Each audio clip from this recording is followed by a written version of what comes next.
Nous sommes donc de retour dans cette édition du 7 décembre 2023. Merci beaucoup si vous nous rejoignez à l'instant et merci beaucoup pour votre fidélité. Désormais, il est l'heure de retrouver Eric Seban. Bonjour Eric. Bonjour. Bonjour, quel plaisir de vous entendre Eric. Merci beaucoup d'être avec nous ce matin. Désolé. Vous êtes trader, formateur et coach. Eric, ce matin le DAX, comme l'ensemble des indices actions européens, a ouvert dans le rouge, probablement parce que la production industrielle allemande continue de se contracter et du coup par la force des choses, c'est pas très encourageant. Ceci étant, on peut estimer que cette baisse n'est qu'une pause dans la hausse larvée qui semble être le mouvement que s'octroie le DAX actuellement. Oui, une pause, c'est normal. Hein. Là où se trouve le DAX, c'est normal. Après, oui, une pause avant peut-être davantage. Le DAX a monté depuis tout le mois de novembre sans jamais s'arrêter, en faisant des pauses, mais sans jamais se replier. Donc une pause de plus, pourquoi pas.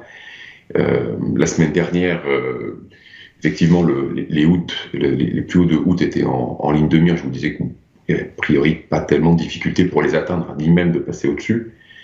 C'est exactement ce qui s'est passé en séance d'hier. Le fait que ça se calme un petit peu. Alors on a ouvert cette nuit un petit peu en baisse par rapport à la clôture d'hier, mais enfin bon.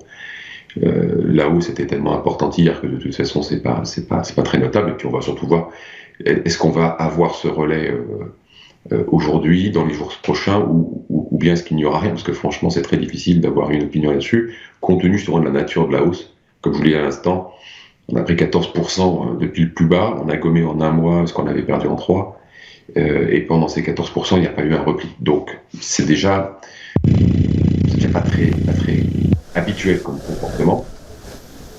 Alors évidemment, on peut trouver des explications. Moi, j'ai dû appeler des copains pour en trouver sincèrement, parce que pour moi, j'ai surtout un marché qui est tiré. C'est ce que je vous disais la semaine dernière. Maintenant, on peut aussi voir les choses autrement. On me dit que en fait, les chiffres de l'inflation sont suffisamment rassurants. En tout cas, les discours des banques centrales sont suffisamment rassurants sur les perspectives 2024. Qui peuvent être entrevus comme positifs, donc on se met à acheter. Bon, pourquoi pas, après tout, pourquoi pas. En tout cas, les achats, c'est pas des gros volumes, hein, parce qu'en face, on n'a pas de vendeurs. C'est surtout ça, quand ça monte, ça ne monte pas parce qu'il y a beaucoup d'acheteurs, c'est surtout parce qu'il y a peu de vendeurs. Et on comprend qu'il y ait peu de vendeurs, parce qu'évidemment, quand on voit comment ça monte, et le discours ambiant, on n'a pas tellement d'initiatives de vente. Donc, ça n'encourage pas à prendre des positions de vente à découvert. Peu de vendeurs, en dehors de ceux qui prennent des gains, peu de vendeurs à découvert, peu d'acheteurs. Bon, voilà, ça continue de monter. Alors, évidemment, ça serait un bon endroit pour vendre sur le plan de chartiste, mais si on tient compte de tout ce contexte, évidemment, on ne va pas avoir beaucoup d'initiatives dans le sens de la baisse. C'est surtout les transactions sur les produits dérivés qui sont les plus importantes, comme d'habitude, mais là, ça s'amplifie beaucoup, les ETF, pour reprendre un poids vraiment important. Et puis, on me dit qu'il y a il y a toujours pas mal de positions vendeuses, vente à découvert aux États-Unis. Donc peut-être qu'on a en plus, effectivement, le marché montant, des rachats de short, des vendeurs qui sortent de position parce que ils perdent. Donc au bout d'un moment, quand le scénario ne se réalise pas, on sort de position, puis un vendeur à découvert, donc un baissier, scénario baissier, qui sort de position, c'est quelqu'un qui envoie, pour fermer sa position, un ordre d'achat. Donc il entretient le haut mouvement. Si on ajoute à ça des vendeurs de call qui sont obligés de gérer dans le delta, bon, voilà, on a suffisamment peut-être d'acheteurs pour faire monter les choses. Donc, si on analyse les choses de cette manière-là, c'est une hypothèse qui peut tenir la route. À ce moment-là, tout ce qui se passe est normal, et donc on pourrait aussi peut-être envisager même encore un peu de relais, parce que s'il n'y a pas de vendeurs, on peut toujours continuer de monter. Mais ce qui se passe, c'est que moi je regarde les graphiques, et le message que j'ai dans les graphiques, c'est pas ça. Ce que je vois dans les graphiques, moi, c'est plutôt le chaos, notamment sur l'or. Quand vous regardez l'ouverture de dimanche soir, ça a été absolument n'importe quoi, moi j'ai jamais vu ça. Dans les premières minutes de cotation, en 30 minutes, on a fait plus 3,5%. Un dimanche soir, à l'ouverture, plus 3,5%.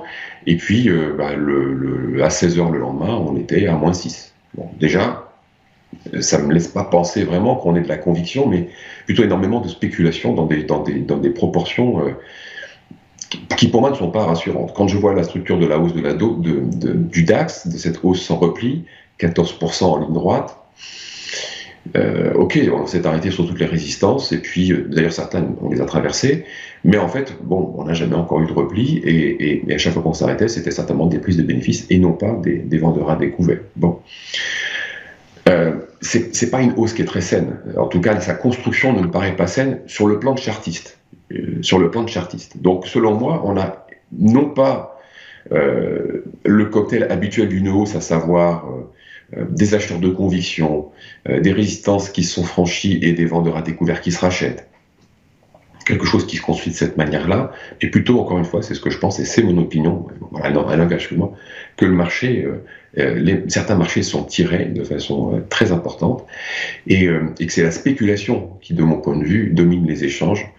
Le problème étant qu'on est sur des hautes courbes, et que ça, c'est jamais très bon. Alors, l'avantage que l'on a, c'est si on a un côté qui n'est pas rassurant, en tout cas qui ne me rassure pas, il y a quand même quelque chose qui est rassurant, c'est que on n'a pas affaire au scénario que je vous dépeignais la semaine dernière, à savoir une baisse de la volatilité sur les options de vente. Parce que si on avait ce scénario de marché comme ça, en lévitation, tout retiré un peu plus haut, qui part dans le vide dans les deux sens sur certains actifs, eh bien, avec une baisse de la volatilité sur les options de vente, les puts dont je vous parle depuis déjà beaucoup de semaines, beaucoup de mois, parce que ce sont les instruments utilisés par les gérants de fonds pour protéger leur portefeuille contre des baisses. Si les prix baissaient, si la volatilité implicite sur les options put baissait, les prix baisseraient. Et donc ça veut dire qu'on aurait moins de demandes de la part des investisseurs long terme. Et ça, ce serait inquiétant. Et comme je vous l'ai dit, si on commençait à avoir une baisse sensible de la volatilité à mesure que le marché continue de monter, à ce moment-là, on a le marché qui s'installe dans une situation propice à déjà une baisse, parce que si le marché est tiré, il y a un moment où ceux qui ont acheté vont vendre. Donc ça va commencer à faire baisser le marché. Et à partir du moment où vous avez des gens qui ne sont plus protégés, évidemment, vous avez des obligations de vendre à mesure que ça descend. Parce que là, pour le coup, vous n'êtes plus protégé, il faut vous débarrasser.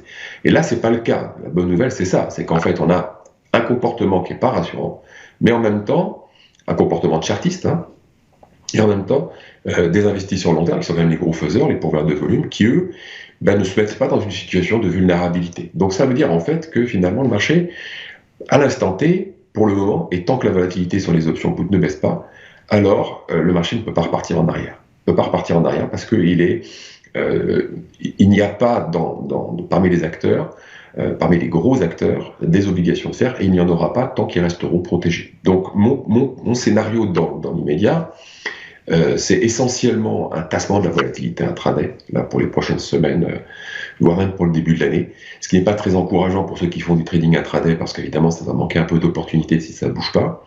Peut-être qu'en effet on attend aussi des décisions de banque centrale la semaine prochaine pour peut-être reprendre des initiatives, mais c'est pas tellement la saison, on va plutôt rentrer maintenant dans la fermeture des boucles de la fin de l'année, donc c'est plus le moment des initiatives, et puis l'année 2023 est tellement belle que de toute façon il n'y a pas besoin aujourd'hui de s'énerver, on va attendre janvier pour prendre des initiatives, sauf nouvelles, sauf urgence à gérer, qui peut venir de n'importe où.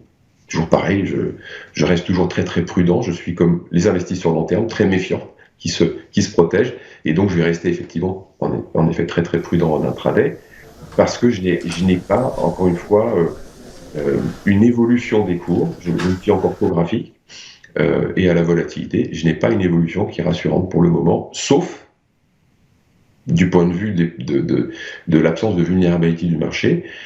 Il faut surveiller si cette absence de vulnérabilité, si les investisseurs long terme continuent de se protéger ou pas. C'est le sujet le plus important, c'est là où il faut regarder, avoir le critère. Ok, très clair. Eh bien, écoutez, on suivra tout cela avec attention. Merci beaucoup Eric Seban d'avoir été avec nous. Vous êtes trader, formateur et coach, et avec nous tous les jeudis matins.